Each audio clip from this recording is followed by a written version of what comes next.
ओम शांति।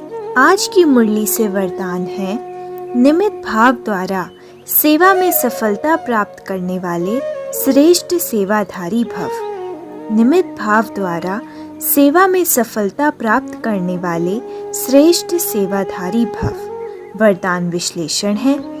निमित्त भाव का अर्थ क्या है? निमित्त का अर्थ है स्वयं को माध्यम समझकर कार्य करना, न कि कर्ता भाव से, यानी मैं नहीं, बाबा सेवा करवा रहा है। यह भावना ही निमित्त भाव है। जैसे नल से पानी आता है लेकिन स्रोत टंकी होती है, वैसे ही सेवा के माध्यम हम हैं लेकिन स्रोत शिव बाबा है। सेवा में सफलता का आधार है निमित्तता।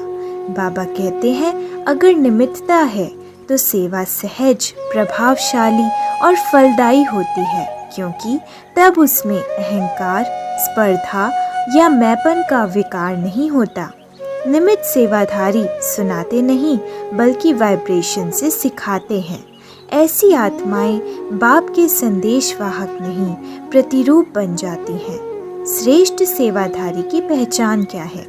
बाबा कहते हैं, श्रेष्ठ सेवाधारी वह है जो हर कदम बाप के कदम पर रखे, सेवा से स्वयं को श्रेष्ठ बनाए और सेवा करते करते स्व के विकारों को समाप्त करता जाए।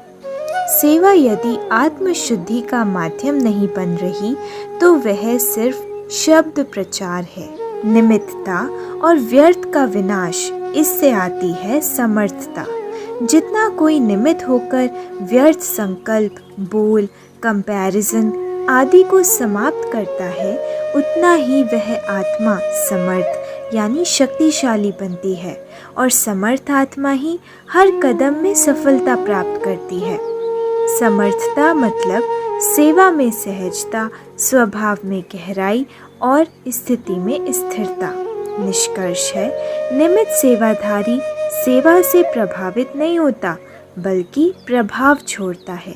वह सेवा करके नहीं थकता बल्कि उसमें आनंद और उड़ान अनुभव करता है। ऐसी आत्मा को ही बाप की विशेष दृष्टि से श्रेष्ठ सेवाधारी कहा जाता है। स्मृति वाक्य है, जहाँ कर्ता भाव है वहाँ थकावट है, जहाँ निमित्त भाव है वहाँ बाबा का साथ है। अच्छा, ओम शांति।